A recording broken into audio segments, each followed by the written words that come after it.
Jeremia, ini terkait dengan rencana kerja belanja Pilkada Lembata untuk 2024 ini benar begitu ya, mencapai 36 miliar rupiah begitu Pak Jeremia? Ya, 35,9 lebih.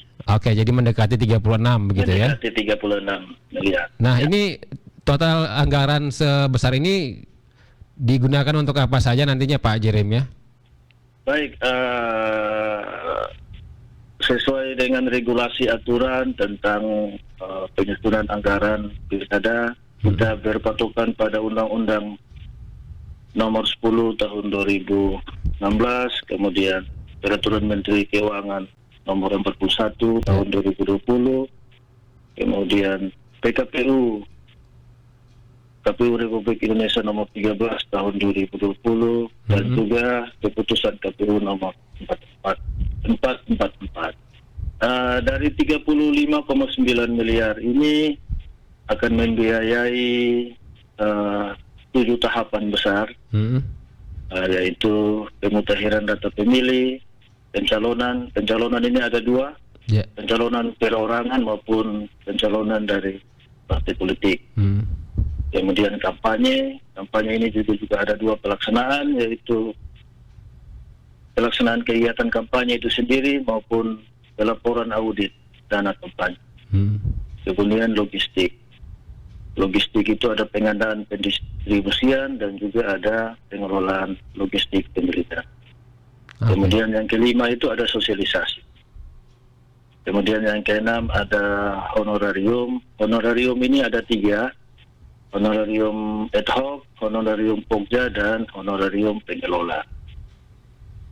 Kemudian yang ketujuh terakhir itu tahapan lainnya. Tahapan lainnya itu mulai dari perencanaan, penyusunan anggaran NPHD, penyusunan produk hukum, proses pemungutan suara, advokasi hukum, pelatihan BIMTEK, ada rapat-rapat kerja, dan juga perjalanan dinas, dan juga yang terakhir ada evaluasi dan laporan. Dari semua ini kami totalkan 35,9 miliar. Oke. Dan dengan total 35,9 miliar ini sudah dibicarakan begitu dengan pemerintah maupun dengan DPRD di Lembata, Pak? Baik, terima kasih. Kami sudah berbicara dengan pemerintah daerah melalui tim anggaran pemerintah per tanggal 9 November kemarin. Kemudian pada tanggal 11 November kemarin kami sudah bertemu dengan pimpinan DPR Kabupaten Lembata melalui Banggar, yang pada saat itu sementara membahas tentang rancangan 2 PPAS, kebijakan umum anggaran, dan prioritas dan plafon anggaran sementara untuk tahun 2022. Dan puji Tuhan, syukur, alhamdulillah, rancangan kita ini disepakati dan disetujui untuk akan dianggarkan pada 2023 dan 2024. Dia dianggarkan di 2023 dan 2024 karena tim anggaran dan Banggar DPRD melihat bahwa di tahun 2022 ini belum ada tahapan untuk pilkada, begitu. Oke, jadi nanti direncanakan di 2023 dianggarkan begitu ya? Ya, 2023 2 tahun. Karena cukup besar, kemampuan daerah juga terbatas sehingga akan dibagi dalam 2 tahun. Dan itu 2023 dan 2024. Oke, dan itu disanggupi sejumlah 35,9 miliar rupiah itu ya? Ini kita belum dipastikan secara 100% apakah 35,9 ini disetujui. Tetapi nanti di tahun 2022 kami akan mempresentasikan secara baik kepada Banggar dan juga TAP pemerintah. Tetapi kesepakatan anggarannya itu ada di 2023 dan 2024. Oke, baik. Pak Elias, untuk di Lembata sendiri nih jumlah pemilihnya menurut data ini berapa sampai dengan saat ini yang sudah terdata? Sampai dengan saat ini pemilih di Lembata per Oktober kemarin itu 89.000 lebih pemilih. Dan kami punya proyeksi melalui komisioner dan juga admin data pemilih. Proyeksi kami ke tahun 2024 data pemilih Kabupaten Lembata akan mencapai 105.423 pemilih. Ya, oke, baik. Ya. Jadi sudah ada kegiatan untuk data pemilih berkelanjutan begitu Pak di Lembata? Data pemilih berkelanjutan sementara dilakukan setiap bulan, sudah dari tahun 2020 dan ini akan terus dilakukan sampai dengan 2024 finalnya di penetapan DPT nanti. Oke, baik. Jadi ini setiap bulan kami akan perbaharui data terus. Sampai dengan tahapan pemilihan Sampai nanti, dengan tahapan pemilu dan juga pemilihan nanti di 2024. Oke, dan sejauh ini sudah ada kendala-kendala yang ditemui begitu dalam prosesnya? Ya, kendala memang cukup banyak, khususnya untuk data pemilih, karena yang pertama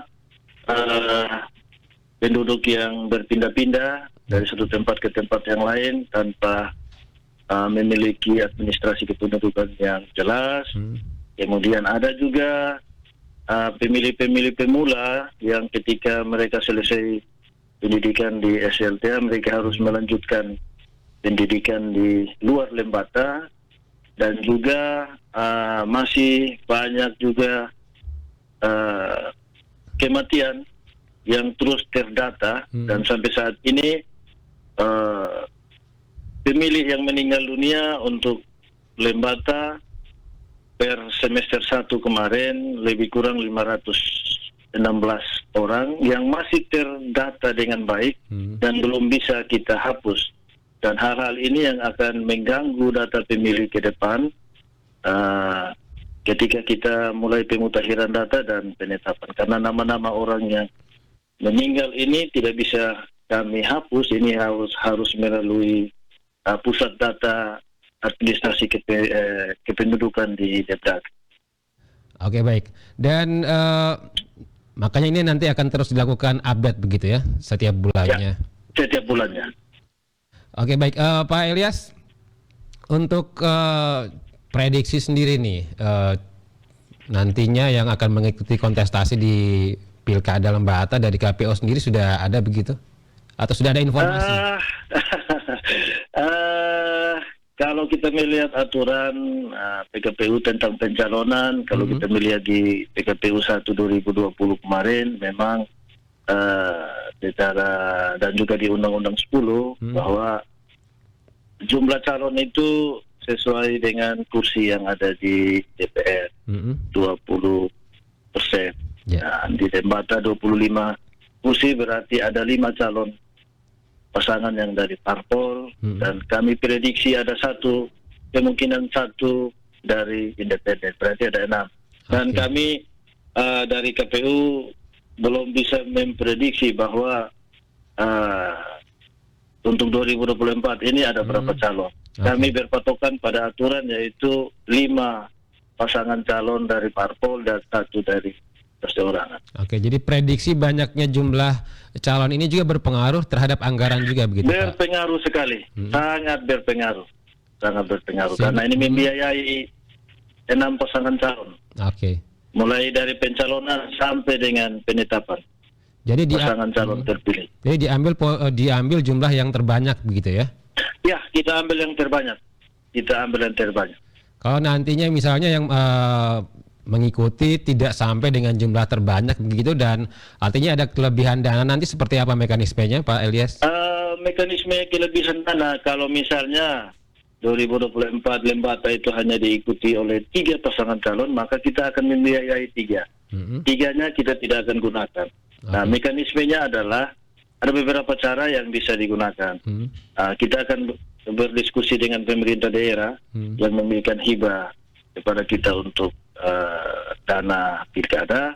yaitu yang pertama kita bisa revisi untuk membiayai pos-pos yang tidak terbiayai Oke. dalam tahapan pilkada.